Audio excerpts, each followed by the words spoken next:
Welcome to Abhyas Infinity. A very warm cheers to everyone. Myself Jagriti Lonia, and today we are discussing control and coordination in plants. So control and coordination in plants means सबसे पहले तो control and coordination से आप क्या समझते हो? Control मतलब क्या होता है? जो आपका जो एनिमल्स में हम देखते हुए आए, कंट्रोल एंड कोऑर्डिनेशन एनिमल्स में जब हम देखते हैं तो उसमें हम जो एग्जाम्पल देखते हैं कि हमारा ब्रेन हमारे पूरे बॉडी ऑर्गन्स को क्या करता है? कंट्रोल करता है। एंड कोऑर्डिनेटली कौन वर्क करता है? हमारे पूरे ऑर्गन्स वर्क करते हैं। हाथ पैर आप एक साथ चला सकते हो। वो कौन कहाँ से कंट्रोल आ रहा है? आपका ब्रेन से कंट्रोल आ रहा है। तो ये हम एनिमल्स में तो बहुत कॉमनली हम लोग देखते हैं, डे टू डे लाइफ में हम खुद भी उसी कंट्रोल एंड कोऑर्डिनेशन की वजह से प्रॉपरली मूव कर पाते हैं। बट रही बात प्लांट्स की, तो प्लांट्स में कैसे कंट्रोल एंड कोऑर्डिनेशन होगा? तो उसमें आपके ये दो नेम आपको देखने पड़ेंगे, दैट इज दो टर्म्स आते हैं, hormones and signals. So hormones and signals क्या करेंगे? कंट्रोल एंड कोऑर्डिनेशन करेंगे आपका किसमें? प्लांट्स में। सबसे पहले प्लांट का आपका बेसिक जो उसका मॉर्फोलॉजी होता है वो आप पहले देख लीजिए। सबसे पहले यहाँ पे आपको दिख रहा है सॉइल, तो सॉइल के अंदर जो पार्ट है उसको हम क्या बोलते हैं? वो वाला पार्ट आता है आपका रूट सिस्टम के अंदर। एंड ऊपर वाला जो पार्ट रहता है आपका, ये आता है आपका शूट सिस्टम के अंदर। तो जो हॉर्मोन्स रहेंगे वो क्या करेंगे? मदद करेंगे प्लांट को ग्रो करने के लिए। एंड जो सिग्नल्स आएंगे, जैसे कि हम आगे चल के देखेंगे कि सिग्नल्स की वजह से प्लांट का मूवमेंट होता है और उसी डायरेक्शन में वो क्या करते हैं? ग्रो होते हैं। So let's continue to introduction. Introduction में आप ये देख सकते हो, ये आपका मैं पहले ही बता चुकी हूँ प्रीवियस स्लाइड में कि आपका ऊपर वाला पार्ट क्या है? शूट है आपका। एंड साथ ही साथ में आपका नीचे वाला पार्ट क्या है? नीचे वाला पार्ट है आपका रूट। तो आप ये देख सकते हो, आप सीड जर्मिनेशन वाला इसमें एक इमेज है जिसमें सीड क्या हो रहा है? धीरे धीरे जर्मिनेट हो रहा है। रूट सिस्टम आपका अलग बन रहा है एंड शूट सिस्टम आपका अलग बन रहा है। तो प्लांट में स्टिमुलाई एंड आपका आता है रिस्पॉन्स। आप कंट्रोल एंड कोऑर्डिनेशन अगर आप पढ़ते हो तो सबसे पहला उसमें आपको क्या देखना पड़ता है? Stimuli and response. So let's take one hypothetical example. सबसे अच्छा आपका हाइपोथेटिकल एग्जाम्पल ये रहता है कि अगर आपको जब भूख लगती है तो आपकी गाड़ी खुद ब खुद आपकी गाड़ी कहाँ पहुंच जाती है? जहां पे आपको खाना मिल सकता है, मीन्स होटल या रेस्टोरेंट की तरफ। तो आपको भूख लग रही है, वो आपका क्या है? वो आपका इनर, आपके बॉडी के अंदर से आपको एक सिग्नल मिल रहा है, ठीक है। उसके बाद स्टिमुलाई। स्टिमुलाई क्या है? आपको भूख आपकी शांत कैसे होगी? जब आपको खाना मिलेगा। तो स्टिमुलाई क्या है? आपका खाना। तो उसी की डायरेक्शन में आप मूव करोगे। वैसे ही जैसे आप अगर रात को नाइट आउट करने के लिए आप चले जाते हो और आपके मम्मी पापा को कॉल आ जाता है कि आपको जाना है, आपको जल्दी घर आना है, तो आप क्या करते हो? पूरे रास्ते भर सोचते हुए आते हो कि मैं कैसे पहुंच जाऊंगा जल्दी जल्दी घर, और मैं क्या जाके उनको क्या बहाना दूंगा। तो उस समय आपको ये भी नहीं देखना पड़ता कि आप गाड़ी कैसे चला रहे हो, किस डायरेक्शन में जा रहे हो। वो ऑटोमेटिकली आपका क्या होता है? मूवमेंट उसी डायरेक्शन में होता है और आप पहुंच जाते हो। तो जस्ट लाइक दैट आपका प्लांट्स भी क्या करते हैं? मूवमेंट शो करते हैं। एंड आपको कंट्रोल एंड कोऑर्डिनेशन में दो वर्ड समझना, that is stimuli and response. तो स्टिमुलाई मतलब क्या होगा? ठीक वैसे ही कि कुछ आपको किस चीज की नीड है तो आप उसकी तरफ जाओगे। तो वैसे प्लांट को किस चीज की नीड रहती है? प्लांट को नीड रहती है आपके सबसे पहले फोटोसिंथेसिस की, और दूसरा आपका किसकी? वाटर की। तो फोटोसिंथेसिस के लिए प्लांट क्या करेगा? आप देखो ऊपर साइड वो मूव कर रहा है, शूट सिस्टम डेवलप होगा आपका। मतलब जैसे ही शूट सिस्टम डेवलप होगा तो आपका क्या होगा? फोटोसिंथेसिस होगा। एंड जैसे ही आपका रूट सिस्टम डेवलप होगा वो क्या करेगा? आपका वाटर्स एंड मिनरल्स एब्जॉर्ब करेगा और उसके बाद वो क्या होगा? उसका डेवलपमेंट में मदद आएगा। तो उसके बाद देखो प्लांट्स और एनिमल्स में सबसे एक जो मेन डिफरेंस रहता है कि हमारे पास नर्वस सिस्टम रहता है। नर्वस सिस्टम मतलब अगर आप गरम गरम पैन को हाथ ऐसे आप रख देते हो तो आप हाथ तुरंत पीछे हटाते हो, दैट इज योर रिफ्लेक्स। आपका नर्वस सिस्टम क्या करता है? तुरंत रिस्पॉन्स बैक करता है, ठीक है। बट प्लांट के पास ऐसा नहीं रहता, इसीलिए उनके पास क्या रहते हैं? उनके पास हॉर्मोन्स रहते हैं और उनके पास सिग्नलिंग काम करती है उनके प्लांट्स में। फिर उसके बाद आपका नर्वस सिस्टम रहता है, उनके पास ब्रेन नहीं रहता, बट वो किससे कोऑर्डिनेट करते हैं? आपके हार्मोन से करते हैं। And control in plant is slower as comparative to animals. आप अगर देखोगे बहुत ज्यादा अगर आप पानी भी दे रहे हो तो प्लांट कुछ दिन के बाद वो खराब होगा, बट वही अगर आपको किसी ने बहुत ज्यादा आपको किसी ने बोल दिया कुछ अच्छी बातें, आपको अच्छी नहीं लगी उसकी बातें, तो आप क्या करोगे, तुरंत रिएक्शन दोगे। आप तुरंत क्या करोगे, इमीडिएटली उसके अगेंस्ट आप कुछ बोलना चालू कर दोगे। तो ये क्या होता है, स्लोअर रिएक्शन रहता है। उसके बाद अवर नेक्स्ट स्लाइड इज आपका वही स्टिमुलाई क्या क्या होता है प्लांट्स में। देखो, लाइट की तरफ अगर स्टिमुलेशन हो रहा है तो उसको हम बोलते हैं फोटोट्रोपिज्म। ग्रेविटी की तरफ अगर हो रहा है तो उसको हम बोलते हैं जियोट्रोपिज्म। वाटर की तरफ अगर मूवमेंट हो रहा है तो उसको हम बोलते हैं हाइड्रोट्रोपिज्म। एंड टच की तरफ अगर आपका मूवमेंट हो रहा है तो उसको हम बोलते हैं thigmotropism.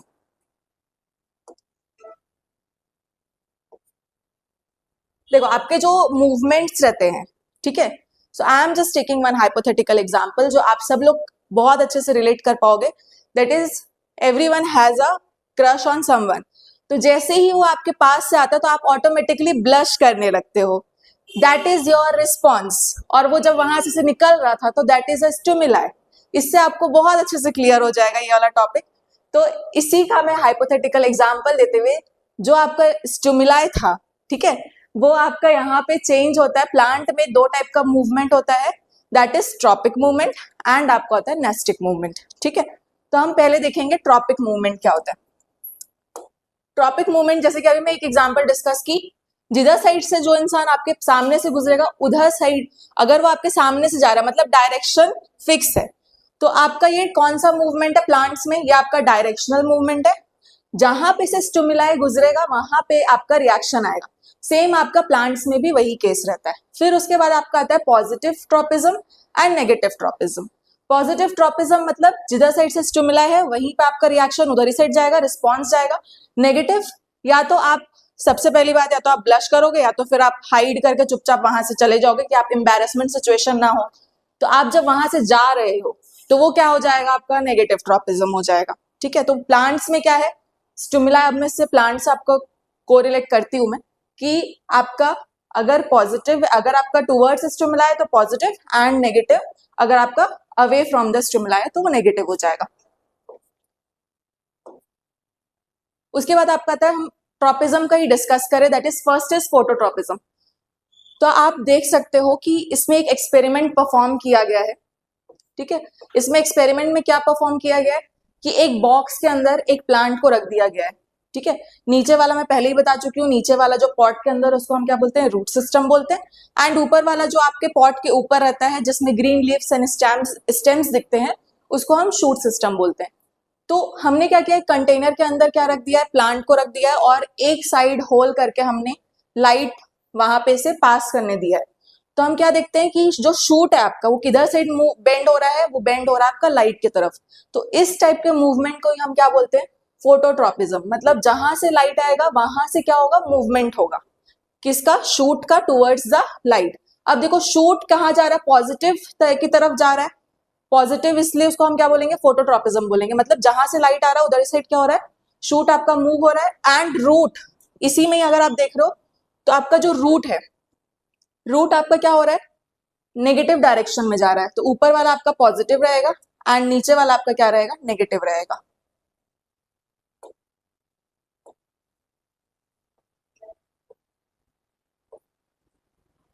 So our next topic is geotropism. तो जियोट्रोपिज्म आपका क्या है, इसमें वापस एक एक्सपेरिमेंट परफॉर्म किया गया और इस एक्सपेरिमेंट में ये देखा गया कि जो गमला था उसको हमने क्या कर दिया, ऐसे बेंड करके रख दिया बॉक्स के अंदर। तो हम क्या देखे कुछ दिन बाद, क्योंकि मैं पहले बता चुकी हूँ स्टार्टिंग स्लाइड में ही कि आपका जो प्लांट्स में जो कंट्रोल एंड कोऑर्डिनेशन होता है वो थोड़ा धीरे होता है एनिमल के कंपैरिजन में। ठीक है, अगर कोई आपको एक झापड़ मारा तो आप 15-20 मिनट वेट नहीं करोगे, आप तुरंत उसको एक झापड़ दे दोगे दोबारा। ये जस्ट एन हाइपोथेटिकल एग्जाम्पल है। तो पर प्लांट्स ऐसे नहीं करते, they are much more better than humans. तो हम क्या करते हैं, इसमें हम देखेंगे, एक्सपेरिमेंट परफॉर्म करेंगे तो 15-16 डेज के बाद क्या होगा कि जो आपका रूट है वो रूट क्या होगा, वो नीचे साइड ग्रो होना चालू होगा एंड जो शूट है वो ऊपर साइड ग्रो होगा। ठीक है, तो ये आपका किसका एग्जाम्पल है, response of plant towards the gravity. Gravity आपको क्या करती है, नीचे साइड पुल करती है। तो आप अगर रूट को अगर वो ऐसे पैरेलली भी आ गया किसके, ग्रेविटेशन फोर्स के, तब भी वो क्या होगा, नीचे साइड ही वो क्या करेगा, ग्रो करेगा। ठीक है, उसके बाद अब देखो इसमें अब हम वापस से देख रहे हैं कि रूट क्या कर रहा है, पॉजिटिव जियोट्रॉपिज्म शो कर रहा है, एंड जो शूट है आपका, तो शूट क्या कर रहा है आपका, पॉजिटिव, आपका नेगेटिव जियोट्रॉपिज्म शो कर रहा है कहीं ना कहीं, ठीक है। उसके बाद आप नेक्स्ट टॉपिक हमारा है हाइड्रोट्रॉपिज्म। हाइड्रोट्रॉपिज्म मतलब क्या होता है, रिस्पॉन्स टूवर्ड्स दी वाटर। इसमें हम एक एक्सपेरिमेंट परफॉर्म किया गया, क्या किया गया, दो देखो आपको दो यहाँ पे दिख रहे हैं प्लांट्स, उनको अलग अलग कंटेनर में क्या किया गया है, ग्रो किया गया है। अब एक कंटेनर में आप देख रहे हो यहाँ नीचे में क्या है, वाटर है, एक कंटेनर में आप देख रहे हो यहाँ नीचे में वाटर है आपका, यहाँ पे हाई मॉइस्चर कंटेंट है, ठीक है, और रूट्स क्या हो रहे हैं, नीचे की तरफ क्या हो रहे हैं, जा रहे हैं, ठीक, और शूट क्या है, वो ऊपर की तरफ जा रहे हैं वाटर के। और ये आपका क्या है, ये दोनों पॉजिटिव हाइड्रोट्रॉपिज्म का एग्जांपल है। कैसे, अब एक और एक्सपेरिमेंट परफॉर्म किया गया कि उसमें क्या किया गया, एक वहां पे वाटर फिल कर दिया गया, वहां पे थोड़ा सा ऐसे गड्ढा करके, तो क्या देखा गया कि रूट जो थे वो बेंड हो गए, किधर से जा रहे हैं, वापस से वाटर की तरफ जा रहे हैं जहां पे हाई मॉइस्चर कंटेंट है। तो इससे हमें ये पता चलता है कि वाटर क्या कर रहा है, जिसमें स्टिमुलाई का काम करे और रूट्स उधर ही साइड मूव हो रहे हैं, तो उसको हम क्या बोलते हैं, हाइड्रोट्रॉपिज्म का एग्जाम्पल बोलते हैं, ठीक है। अब आता है आपका जो रूट्स है वो क्या कर रहे हैं, वापस से वो पानी की तरफ जा रहे हैं तो पॉजिटिव हो गए, और जो शूट है वो ऊपर की तरफ जा रहे हैं तो उसको हम क्या बोल रहे हैं, नेगेटिव बोल रहे हैं। साथ ही साथ में रूट्स का क्या काम रहता है, वो वाटर एब्जॉर्प्शन में भी मदद करते हैं। उसके बाद आपका नेक्स्ट है थिग्मोट्रोपिज्म। सो थिग्मोट्रोपिज्म, इसका सबसे बेस्ट एग्जांपल ये है कि आप पूरी साल मेहनत करते हो, उसके बाद आपका बेस्ट फ्रेंड आता है, एक दिन पहले आपसे नोट्स ले लेता है पूरा, और पूरी मेहनत आपकी उसके पास चले जाती है। वैसे ही आपका थिग्मोट्रोपिज्म भी क्या है, उसको भी सपोर्ट चाहिए रहता है ग्रो करने के लिए, ठीक है। तो वो ग्रो कैसे करेगा, जब तक कि उसके पास सपोर्ट रहेगा तभी वो ग्रो कर पाएगा। और इसके कौन से प्लांट्स आते हैं, इसमें आते हैं आपके जो वीक स्टेम्स हैं। ऑब्वियसली वो आपसे नोट्स लेगा, मतलब वो आपसे वीक है, तो वो क्या करेगा, आपसे नोट्स लेगा आपका फ्रेंड, और वो यूटिलाइज करके हो सकता है आपसे ज्यादा नंबर ले आए, ठीक है। तो वैसे ही सेम आपका थिग्मोट्रोपिज्म में क्या रहता है कि आपका एक सपोर्ट सिस्टम की जरूरत पड़ती है, और उसी में क्या होते हैं कि आपके जो वीक स्टेम है वो क्या करते हैं, उसके आसपास सपोर्ट में क्या करते हैं, ग्रो करते हैं, ठीक है। और they coil around it, helping the plant to climb and grow upward. इसी को हम क्या बोलते हैं, पॉजिटिव थिग्मोट्रोपिज्म बोलते हैं। अब इसमें कौन से आपके प्लांट्स आते हैं, तो बेसिकली आपके कौन से आपके आते हैं, टेंड्रिल्स आते हैं। टेंड्रिल्स क्या करते हैं, कॉइल करते हैं एंड वो ग्रो करते हैं, और ये टच से रिस्पॉन्स करते हैं। मतलब जब तक कि इनको ये किसी भी सपोर्ट के टच में नहीं रहे तो ये ग्रो नहीं कर पाएंगे। तो this is an example of thigmotropism. फिर आता है आपका नेस्टिक मूवमेंट। तो हमने ट्रॉपिक मूवमेंट देख लिया, ट्रॉपिक मूवमेंट के अंदर हमने क्या देख लिया, टाइप्स देख लिया, क्या क्या टाइप्स थे, ठीक है। अब उसके बाद है हमारा नेस्टिक मूवमेंट की बारी। तो नेस्टिक मूवमेंट में क्या है आपका, नेस्टिंग मूवमेंट आपका नॉन डायरेक्शनल मूवमेंट है, ठीक है। आप हमेशा बोलते हो ना कि ये सभी लोग बोलते हैं कि थोड़ा सा अगर कोई बारिश वारिश में भीग गया और वो उसको सर्दी खांसी हो गई या थोड़ा थोड़े में वो रिएक्ट कर दिया, सब लोग तो छुई मुई बोलते हैं, that is an example of nastic movement. क्या है आपका, टच मी नॉट, जिसको हम छुई मुई का पेड़ भी बोलते हैं, एंड उसका साइंटिफिक नेम क्या है, मिमोसा पुडिका, ठीक है। तो ये आपका किसका एग्जाम्पल है, नेस्टिक मूवमेंट का। इसमें क्या होता है, जैसे ही आप टच करते हो, जैसे ही आप लीफ को टच कर रहे हो, वैसे ही वो तुरंत रिएक्ट करेगा, और तुरंत रिएक्ट करके उसके लीव्स क्या हो जाएंगे, क्लोज हो जाएंगे, फोल्ड हो जाएंगे, ठीक है। और ये कैसा मूवमेंट है, नॉन डायरेक्शनल मूवमेंट है। आप जहां जिस आप मतलब आप जिस स्टेम का आप लीफ को टच करोगे, वो वही उतना ही आपका लीफ क्या होगा, क्लोज होगा, बाकी सब क्या रहेंगे, नॉर्मल रहेंगे। अब स्टिमुलस इसमें क्या हो सकता है, टच हो सकता है, लाइट हो सकता है, एंड टेम्परेचर हो सकता है। आप बहुत ज्यादा टच कर रहे हो तो वो क्या हो जाएगा, उसके लीव्स क्लोज हो जाएंगे, उसको बहुत ज्यादा, कुछ फ्लावर्स ऐसे रहते हैं जिनको लाइट की जरूरत नहीं रहती, तो वो क्या करते हैं, नाइट फ्लावर्स रहते हैं, और कुछ फ्लावर्स ऐसे रहते हैं जिनको लाइट की जरूरत रहती है, तो वो डे फ्लावर्स रहते हैं, ठीक है। तो ये आपका नेस्टिक मूवमेंट है। उसके बाद आपका यही, मैं जो आपके स्टेम कैसे क्लोज होंगे उसका मैं यहाँ पे थोड़ा सा इलेबोरेटेड फॉर्म में है। देखो आपका इसमें क्या रहता है, ये आपका लीव है, इसमें यहाँ पे रहता है आपका पल्विनस। तो जैसे ही आप टच करते हो, टच आपका क्या है, स्टिमुलस है, तो ये पल्विनस के जो सेल्स रहते हैं वो क्या हो जाते हैं, वो रप्चर हो जाते हैं, उसमें जो लिक्विड फिल रहता है पल्विनस में वो रप्चर हो जाता है, और उसके बाद क्या हो जाता है, लीव्स क्या हो जाते हैं, ऐसे क्लोज हो जाते हैं। फिर वापस से धीरे धीरे क्या होता है, थोड़ी देर के बाद वापस से आपका उसमें जो फ्लूइड रहता है वो वापस से फिल होता है, और वापस से फिर वो क्या होते हैं, स्ट्रेच आउट हो जाते हैं एंड वापस से नॉर्मल हो जाते हैं थोड़ी देर बाद। उसके बाद आपका नेक्स्ट है प्लांट हॉर्मोन्स। तो हमने क्या देखा था, हॉर्मोन्स, एंड हमने एक देखा था सिग्नलिंग। सिग्नलिंग में ही हम दो टाइप का देख चुके हैं, ट्रोपिज्म एंड नेस्टिज्म। तो ट्रोपिज्म में हमने क्या क्या देख लिया, phototropism, geotropism, hydrotropism and thigmotropism.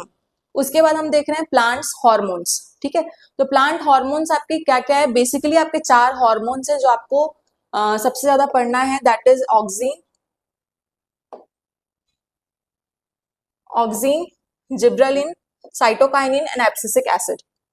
तो ये ऐसे हॉर्मोन्स क्या है, केमिकल्स हैं जो प्लांट रिलीज करते हैं एंड प्लांट्स में डाले भी जाते हैं। ठीक है, जिससे क्या होता है कि वो अच्छे से कोऑर्डिनेट कर सकें। आजकल हम ये देखते हैं कि हमारे पास पूरे सीजन कोई ना कोई फ्रूट्स और वेजिटेबल्स जो पहले सीजनली मिलते थे, वो अब क्या है, वो हर एक सीजन हमें मिल रहे हैं, मतलब पूरे 12 मंथ्स अवेलेबल हैं। वो क्यों अवेलेबल है, ये हॉर्मोन्स को इंजेक्ट किया जाता है जिसकी वजह से वो अच्छे से ग्रो कर सके।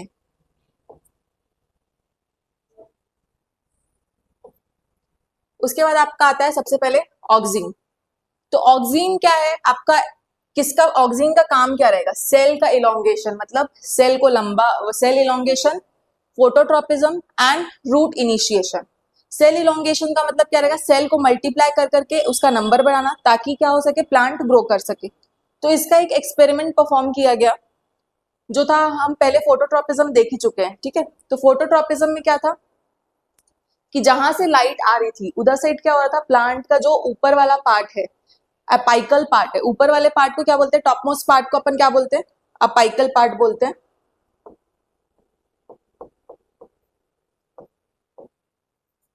तो हम देख रहे थे कि जहां से सन आ रहा है उधर साइड सनलाइट आ रही है, उधर साइड क्या हो रहा है कि अपाइकल पार्ट उधर साइड मूव कर रहा था फोटोट्रोपिज्म में।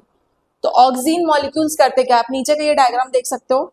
तो इसमें क्या है, और ये आपको पिंक कलर के बॉल्स जो दिख रहे हैं, ये आपके क्या है, ऑक्सीन मॉलिक्यूल्स है। अब जिधर से सन आएगा उसके, सपोज ये आपका सन आ रहा है और उसके ये आप हैंड से आप समझ सकते हो, सपोज सन इधर साइड से आ रहा है तो ऑक्सीजन मॉलिक्यूल्स अपोजिट डायरेक्शन में जाके क्या होंगे, स्टोर होंगे। तो वैसे ही आप इसमें डायग्राम में आप देखो, जहां से सन रेज आ रहे हैं उसके ठीक अपोजिट डायरेक्शन में क्या हो रहा है, ऑक्सीजन जाके इकट्ठा हो रहा है, और फिर उधर साइड से बेंडिंग किधर साइड जा रही है, आपकी लाइट की तरफ जा रही है। तो ऑक्सीजन क्या करता है, प्लांट का हाइट बढ़ाने में, साथ ही साथ आपका रूट का इनिशिएशन कराने में, एंड ये कहाँ पाया जाता है, शूट के टिप्स में पाया जाता है, एंड ये कॉज करता है बेंडिंग टूवर्ड्स द लाइट। मतलब फोटोट्रोपिज्म में इसी का रोल है, किसका, ऑक्सीन हार्मोन का रोल है जो फोटोट्रोपिज्म कराने दे रहा है। ठीक है, उसके बाद आप आ जाओ, नेक्स्ट इज जिब्रेलिन। तो जिब्रेलिन क्या है, आप देख सकते हो यहाँ सीड दिख रहा है यहाँ पे। अब सीड किस, कौन से फेज में आपका सीड, आपका फेज में है डोरमेंट, डोरमेंट फेज में है, और वो डोरमेंट फेज को ब्रेक करने का काम किसका रहता है, जिब्रेलिन का रहता है।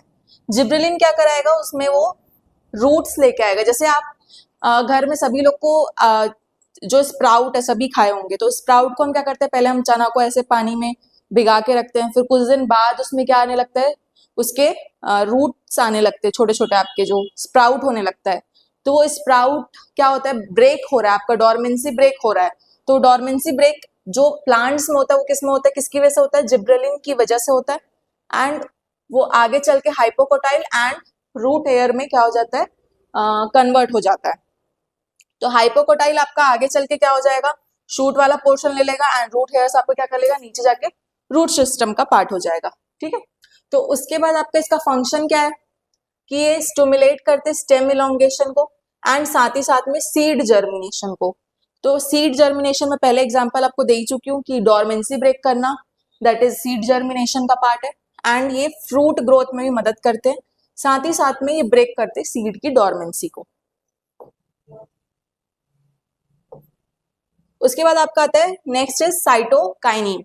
तो साइटोकाइनिन आपका वो हार्मोन है जो क्या प्रमोट करता है, सेल डिवीजन और डिले करता है एजिंग को। ठीक है, तो डिले कैसे करेगा एजिंग को, ये क्या करेगा, आपको पेड़ को बहुत ज्यादा जल्दी वो ओल्ड ना हो, वो काम करेगा आपका साइटोकाइनिन। जितना ज्यादा आपके प्लांट में साइटोकाइनिन रहेगा, बहुत ज्यादा अगर हुआ तो वो नेगेटिव वे में काम करने लगेगा, बट जो लिमिटेड अमाउंट ऑफ साइटोकाइनिन क्या करेगा, प्लांट को बहुत टाइम तक के क्या कर सकता है, उसको यंग रख सकता है। और यंग रहेगा तो प्लांट क्या करेगा, ऑब्वियसली फ्रूट्स एंड वो बहुत अच्छे से फोटोसिंथेसिस करेगा और आपको oxygen and fruits and vegetables जो आपको वो ज्यादा अच्छे से मिलेगा। ठीक है, तो ये क्या करता है, शूट का फॉर्मेशन भी करता है। जैसे आप ये डायग्राम देखोगे तो पहले एक छोटा सा प्लांट है, फिर वो ग्रो होते होते क्या हो रहा है, उसका ये ऊपर वाला पार्ट क्या हो रहा है, ग्रो हो रहा है। मीन्स शूट क्या हो रहा है, वो शूट ग्रो हो रहा है एंड साथ ही साथ में जो एजिंग है वो भी क्या हो रही है, इसमें कम हो रही है। ठीक है, वरना क्या होता है, अगर बहुत ज्यादा एक्सेसिव वाटर या एक्सेसिव मिनरल्स आपको मिल जाए तो वो प्लांट मर भी सकता है। बट साइटोकाइनिन अगर आपका प्रॉपर अमाउंट में है तो वो क्या करेगा, ज्यादा अच्छे से ग्रो कर पाएगा एंड ज्यादा अच्छे से फोटोसिंथेसिस परफॉर्म कर पाएगा। उसके बाद आपका आता है abscisic acid and ethylene. Abscisic acid क्या करेगा, आप बहुत ज्यादा किसी भी चीज को, as we know very famous quote that is अति सर्वत्र वर्जते, अगर आप बहुत ज्यादा अपने आप को जैसे एजिंग वाला, हम आजकल एजिंग ट्रीटमेंट ले रहे हैं, बहुत ज्यादा हम क्या कर रहे हैं, नेचुरल रहने की, अगर हम नेचुरली नहीं है और हम केमिकल्स बहुत ज्यादा यूज कर रहे हैं तो कहीं ना कहीं हमारी इनर बॉडी क्या करेगी, हमारी उसका अगेंस्ट जाएगी कहीं ना कहीं। ठीक है, सेम आपका प्लांट्स में भी होता है। प्लांट्स में क्या होता है कि अब देखो ऑक्सीजन प्रमोट कर रहा है ग्रोथ, ठीक है, जिब्रेलिक एसिड क्या कर रहा है, जिब्रेलिक एसिड उसका सीड और उसको सीड डॉर्मेंसी ब्रेक कर रहा है कहीं ना कहीं, वो भी ग्रोथ प्रमोट कर रहा है। फिर आपका आता है साइटोकाइनिन, वो भी प्रमोट कर रहा है ग्रोथ। तो पेड़ फिर मरेगा ही नहीं ऐसे में। तो इसको इनहिबिट करने के लिए कौन आता है, आपका एब्सिसिक एसिड एंड इथाइलिन। तो एब्सिसिक एसिड क्या करता है, एब्सिसिक एसिड आपका जो ग्रोथ है उसको इनहिबिट करता है एंड साथ ही साथ में जो डॉर्मेंसी है उसको प्रमोट करता है। मतलब ठीक उल्टा, जिब्रेलिक एसिड क्या कर रहा था, डॉर्मेंसी को ब्रेक कर रहा था एंड आपका एब्सिसिक एसिड क्या कर रहा है, डॉर्मेंसी प्रमोट कर रहा है। उसके बाद आपका ये क्या करेगा, स्टोमेटा को क्लोज करेगा।